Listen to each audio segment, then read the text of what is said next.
That way I can get it on there for them. So we talked about the 4 stages of natural selection. Remember, they're overproduction, variation, selection, and adaptation. And Darwin's theories explain why living things vary in form yet seem to match the environment. And each habitat is very unique, so you get unique mutations.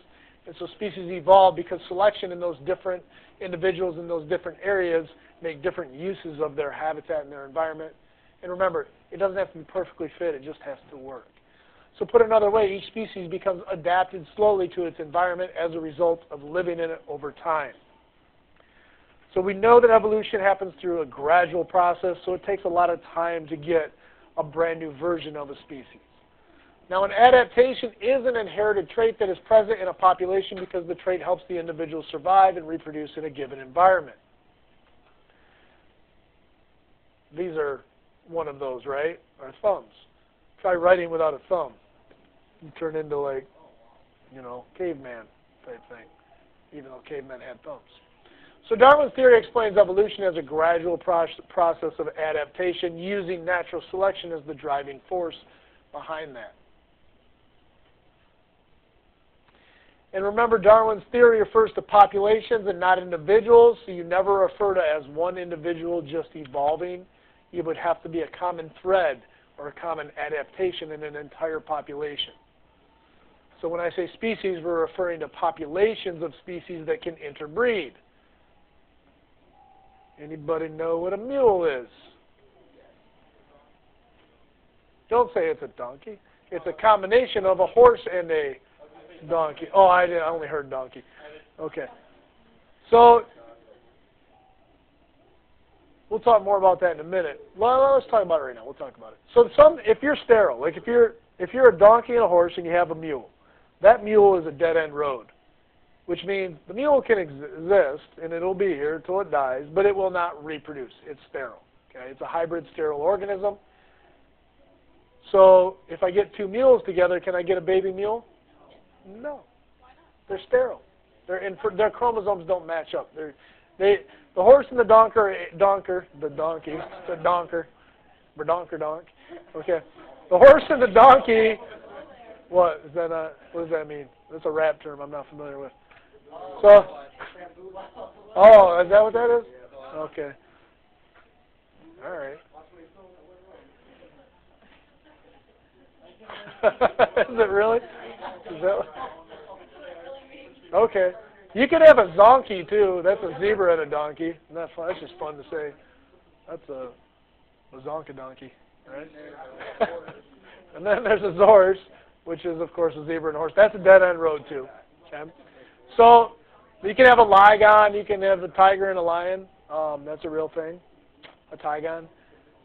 So you guys, we eat a lot of these things, too. Has anybody ever ate a seedless watermelon? Or so seedless, you're like sterile, right? No seeds, right? Or little shriveled up ones.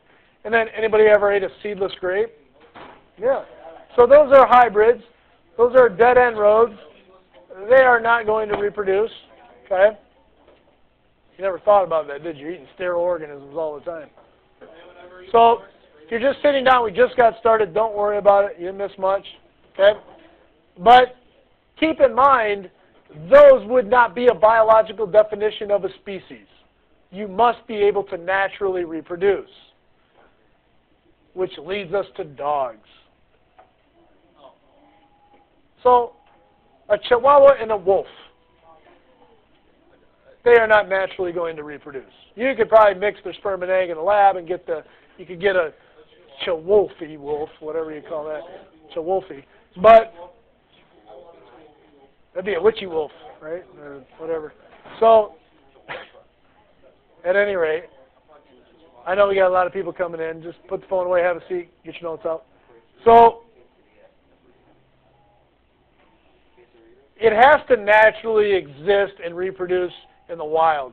And that means that a lot of our agricultural varieties, like plants, things we plant for food, they really wouldn't exist after a few generations in the wild. So we wouldn't really consider them a population or a species themselves in the wild. So in 1844, Darwin finally wrote an outline of his ideas about evolution and natural selection, and then the controversy began. But he only showed it to a few scientists he knew well. He was afraid that his ideas would be controversial. And in 1858, he received a letter from another young English naturalist named Alfred Wallace. Yes. In Wallace, he had similar ideas. He'd taken a similar adventure and seen similar things in his trip.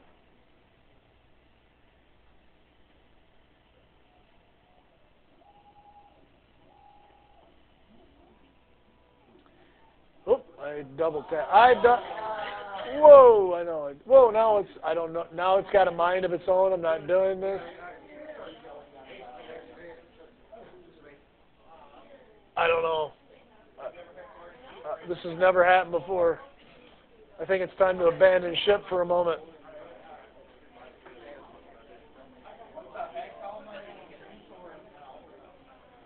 See if we can refresh the screen. Maybe we'll.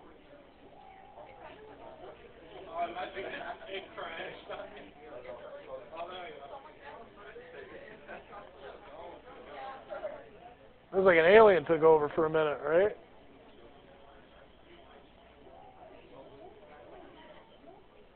Oops. Right here. Okay. So Wallace asked Darwin for an opinion on a new theory. It was a theory a lot like Darwin's. Wasn't identical, but it was close. And because of the similarity, you might have to log back in. Darwin and Wallace jointly presented their ideas to a group of scientists, and Darwin was finally motivated to publish a full book of his ideas within the next year. I didn't have to, but I did read this for a class as one of my chosen books that I had to read for a biological studies class in college. It's actually pretty interesting. It didn't give me any of the information I was looking for, to be honest, because it didn't have genetics in it, so because he didn't know about it. Yeah, it's called The Origin of Species by Means of Natural Selection. Yes. And this offered a logical explanation of how evolution occurs, the mechanism by which it could occur through natural selection. Again, overpopulation, variation, selection, and adaptation. And then biologists began to accept that evolution occurs and that natural selection helps explain it. Now, there was like a long period where a bunch of different areas of sciences tried to actually disprove this, and when they couldn't, they accepted it. And so, in its time even, it was one of the most scrutinized theories out there, and over time, as scientists could not disprove it over and over and over again in every single science, they just accepted it, because they could not disprove it. So if you want to prove something more true, try to disprove it. Don't try to prove it, right? Like, if someone offered me $1 million to prove that a drug works, I might throw out some data, right? But if I was trying to disprove something, I would use every piece of data against it, and they couldn't find any. Still today. No. Scientists did not, no. We're talking about scientists, not anything else. Okay. Yes, yes. So Darwin's book was a thorough presentation of the evidence that living species evolved from organisms that lived in the past, and Darwin presented a unifying explanation for data. There we go. From data from multiple fields of science. So it wasn't just one field of science that proved the theory of evolution. It was every field of science. So these sciences include geology, geography, ecology, developmental biology, anatomy, genetics, and biochemistry. And that's why I always tell people that the theory of evolution is not controversial in science at all. At all. The only time it becomes controversial is when you go outside of science. In fact, our healthcare system is literally built on it, vaccinations.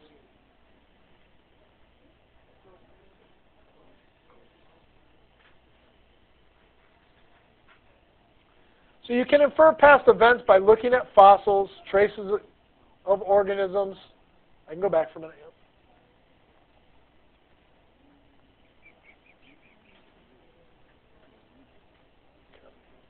So So you can infer past events by looking at fossils, traces of organisms that lived in the past. We mentioned fossils yesterday. And all fossils known to science make up what is called the fossil record. Now, sometimes comparing fossils and living beings reveals a pattern of gradual change from the past to present. And Darwin noticed these patterns, but he was aware of many gaps in the patterns. What do we call these gaps? The missing link, which is the most silly argument to have in the world, really. But I've had it with a lot of people. So if often the proof against evolution is the lack of the missing link. And let's think about what really happens usually when something dies. Why don't you guys tell me what happens when things die, usually? When things die, what happens to them? I think back to the cycles we talked about earlier in the year.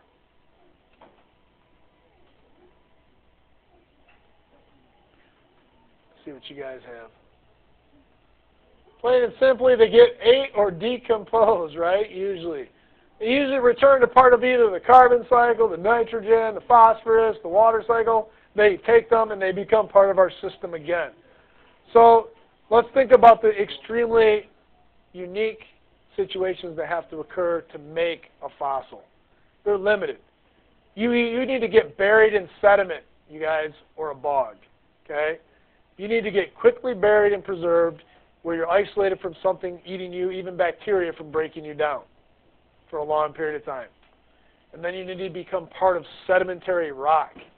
And that layer has to get compressed on top of you and form a mineral layer around you. And then you can break down. That's okay, but only after that happens. And then once that's broken down, that space that's held, hopefully, will fill with minerals and slowly become a rock over time. That is very rare, isn't it? Think about that process. That's not just going to happen all the time. Yes?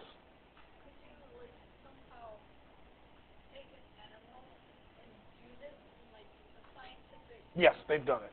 Yep. You have to have a pressurized chamber. They've done it already. In fact, we do it all the time when we make plastic, don't we? Like plastic mold injections. So then, couldn't you find You could. Is it probable that you will find a complete path of evolution? No. And that's why I always say it's highly improbable. So when you're asking for the improbable to occur, you're really not having a very smart scientific conversation with somebody at that point. And that's where I end the conversation usually. Because the missing link will not be found more than likely, and I won't count on it being found ever. So I always say fossils are not a good piece of evidence if you really want to prove evolution beyond a reasonable doubt. What is, though? DNA, right? Genetics. Okay. We'll talk more about that later.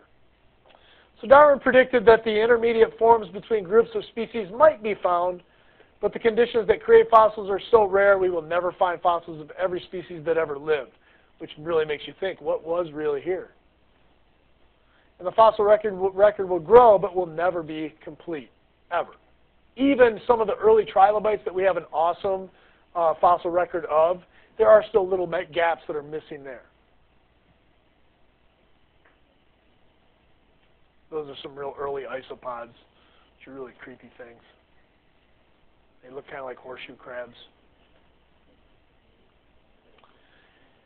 So the study of biogeography, break that word down. The first part is bio, that's life. Geography, we understand that. That's like location, right? So it's the study of the locations of organisms around the world. And when traveling, Darwin and Wallace saw evolution at work when they compared organisms in different environments.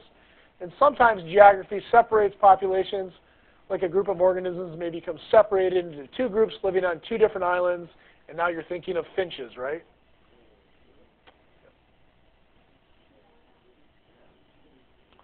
So biogeographical isolation is a good way to show how separating two organisms in two different environments can drive natural selection in two very different directions, two very different adaptations.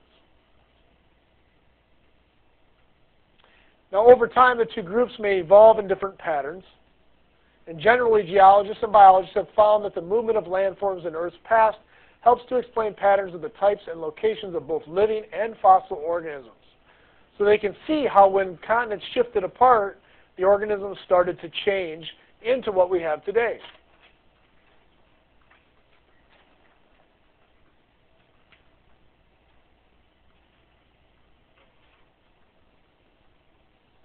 And the ancestry of organisms is also evident in the ways that multicellular organisms develop from embryos. We have our baby ducks back here. We're going to be looking at embryology over the next 28 days, sorry. We'll be candling the eggs, you guys, in about, I don't know, let's see, Friday. We should be able to see a heartbeat, hopefully, by Friday in those eggs. I haven't checked for any veins or red spots yet, but I would imagine by the end of the week we'll be able to see a pulse inside of some of the duck eggs. And then we'll look at the development of the notochord and some other things like the spinal cord. I will tell you, as animals in general, animals, you guys, I know it's fun to talk. I like it too. It's my job. But if you want to contribute, raise your hand. I'll call on you. Okay? I promise I will.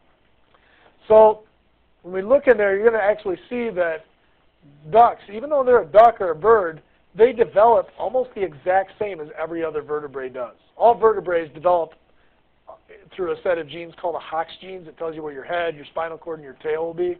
Yes, we have a tail in our womb. It goes away. Okay? Do you guys know that? You got a tail? Yeah.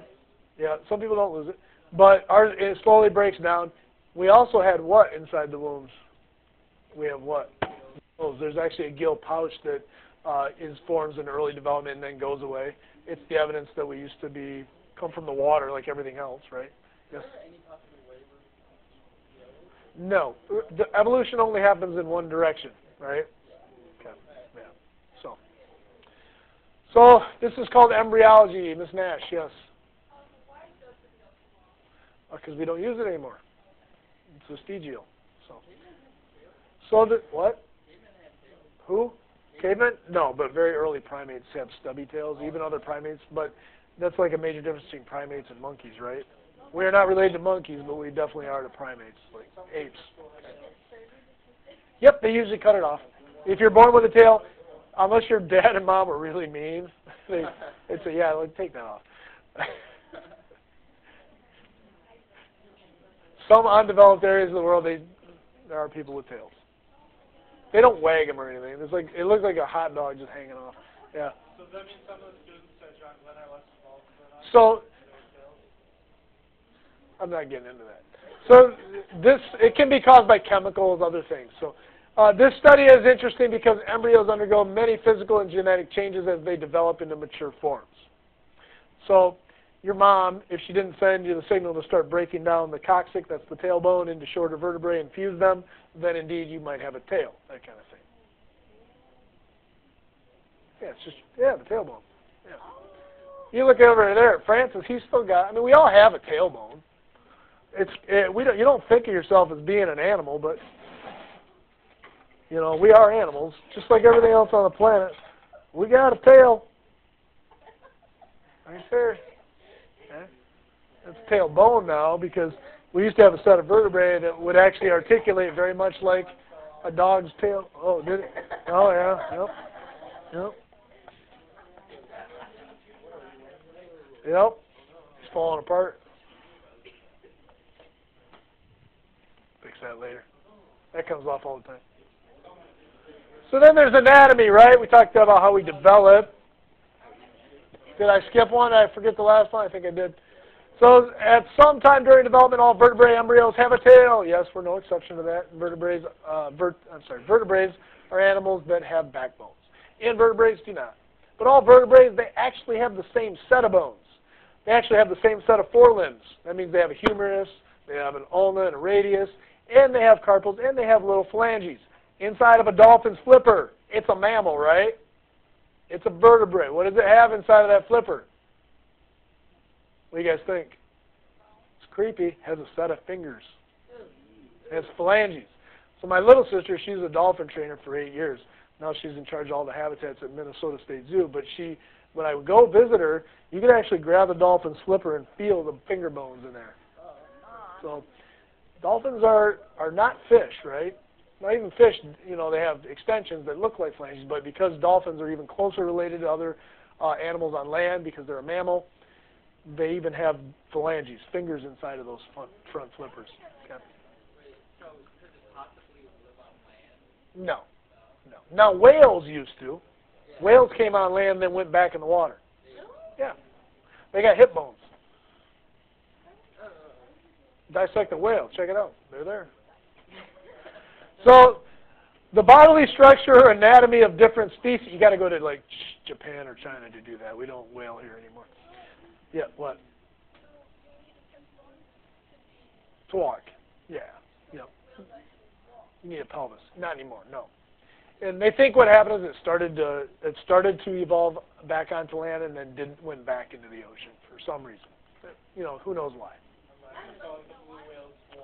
I would imagine, think of a walrus, right? That's kind of half land, half. It's not going to like go walking around on land, but it's still land dwelling, right? It's not going to be like a gazelle. Imagine a whale running as fast as a gazelle. That would freak you out. Coming, whoa. So, yeah, run. So the body. See him hopping like one, you know. So the bodily structure or anatomy of different species can be compared. We can look at anatomy. I talked about the forelimbs of vertebrates already, but many internal similarities are best explained by evolution that are the evidence of how things are related. And the hypothesis that all vertebrates descended from a common ancestor is widely accepted in science. Yes? Some, not all.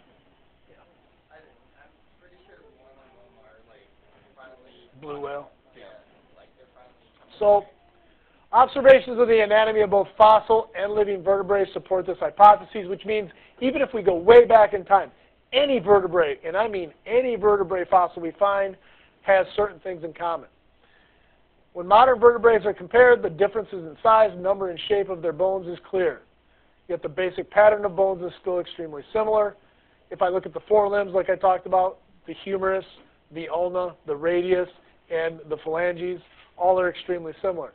If I were to ask you, what's more different? Would it be the humerus, the ulna, the radius, or the phalanges? Which of those do you think is the most different? But the phalanges. Why? Let me ask you that question. Why would your phalanges be the most specialized or adapted portion of your forelimb? Thinking about natural selection. Why?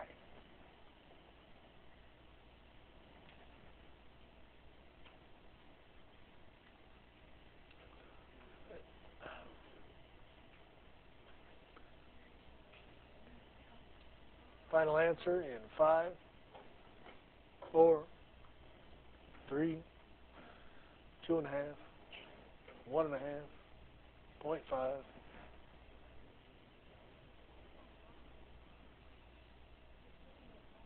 Okay, the parts you use the most, part of it. See if I can find the right answer. We got salt, what's up, food, etc.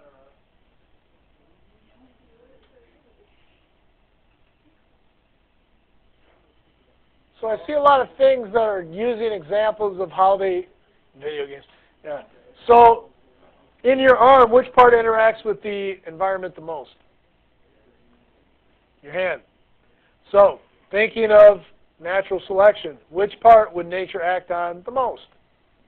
Your hand. So your most specialized part of your forelimb is going to be your hand. Everything else between vertebrae is extremely similar. This is the most different part. Okay? But as I come up, it becomes more and more just the same. Like your humerus is pretty much the same, just different like lengths in different vertebrae. Okay?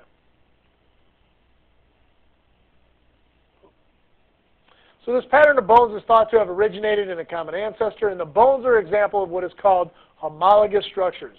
Homo means same, ologous meaning it comes from, and these characteristics that are similar in two or more species that have been inherited from a common ancestor of those species. If they're different, we say it is analogous. So all the wings of a bird would be homologous, right? Because birds have a common ancestor. How about the wings of a bird and the wings of an insect? analogous, right? Because they did not come from each other. Still wings, they look similar, but they're analogous. They're invertebrates, no backbone, right? Okay. So to explain the patterns of change seen in anatomy, scientists make testable predictions. For example, if species have changed over time, the genes that determine their characteristics should also have changed. This is the evidence I like, because I can look at everything living on Earth, I can give it a genetic profile, determine its order of amino acids, and I know how long it takes for DNA to change, and so therefore I can actually determine the age or the history of that particular organism, and we can make a whole family tree based on this. So genes can change by mutation, and that such a change can make new variations appear. Remember, if I ask you the question, what is the source of all new alleles? Mutations. And so natural selection may select against some varieties and favor others.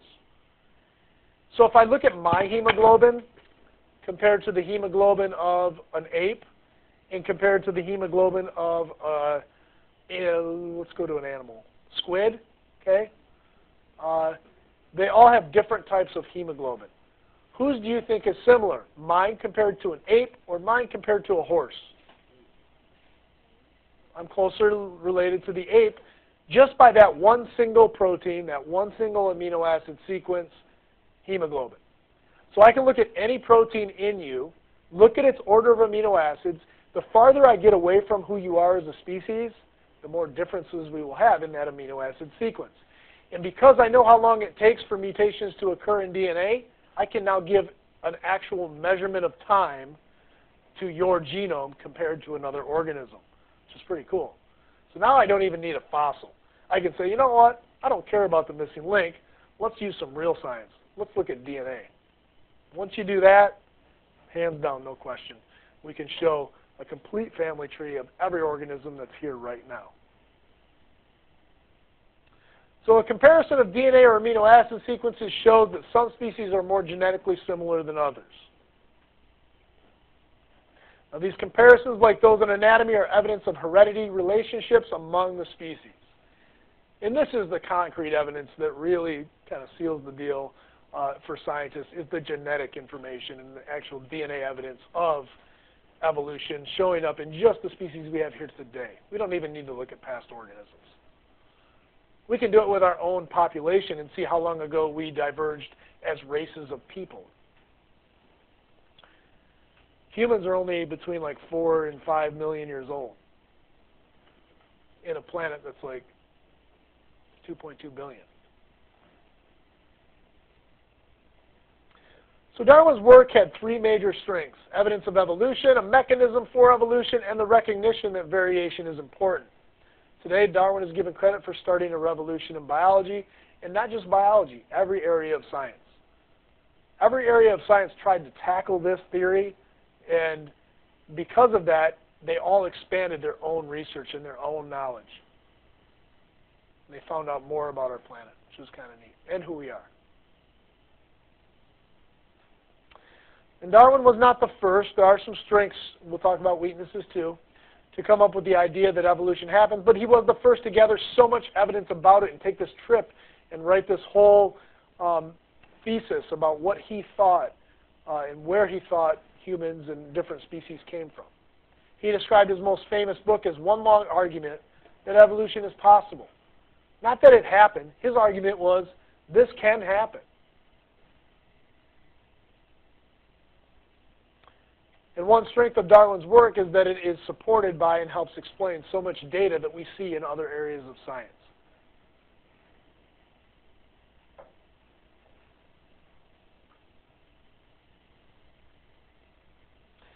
Now, he also presented a logical and testable mechanism, natural selection, that could account for the process of evolution. And remember, his theory of natural selection was well thought out and convincing to scientists of his time as well as today. So it still holds true. And it's not even that hard of a thing to understand. It's just common sense when you look at the natural world about how it works. Things change, and when you make changes that are stronger for an environment, those are the ones you're going to see in future generations.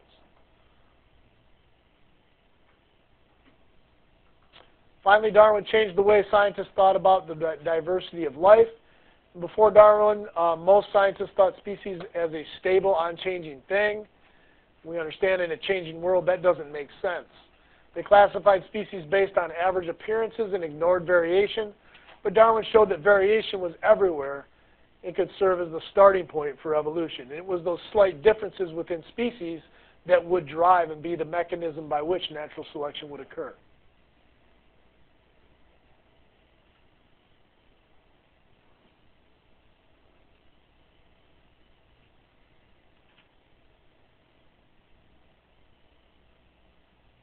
And we look back on the Scopes trial and how ignorant of a discussion that was. Now, in their time, they did not have what we have today.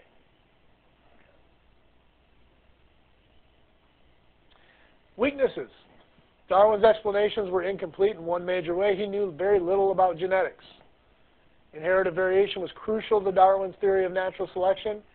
That's why it really wasn't accepted even within his own time. Yet his theory lacked a clear mechanism for inheritance. Now, at different times, Darwin proposed or accepted several ideas for such a mechanism, but none of them were correct. Remember, he tried to take on Lamarckian inheritance, and that's not the way it works. You don't make new genes individually. They show up through mutations, slowly through gradualism. And Gregor Mendel had begun to solve this problem. However, Mendel's findings about heredity were not widely published until 1900, and that's about the time when Darwin was kind of wrapping up a lot of his work. And so today, an understanding of genetics is essential to understanding evolution. And without genetics, today I wouldn't even try to approach the topic. Oh, okay. Yep.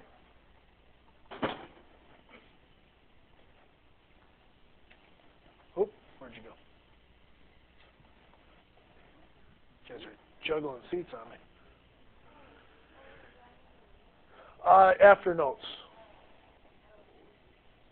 So Darwin's theory of evolution by natural selection predicts that over time the number of individuals that carry advantageous traits will increase in a population. Darwin presented a unifying explanation for data from multiple fields of science, not just one, every field of science.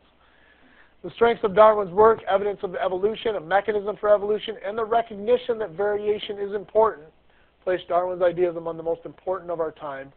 However, Darwin did lack a mechanism for inheritance, genetics. Remember, Mendel was working at about the same time. If those two would have worked together, I imagine they would have had an easier time.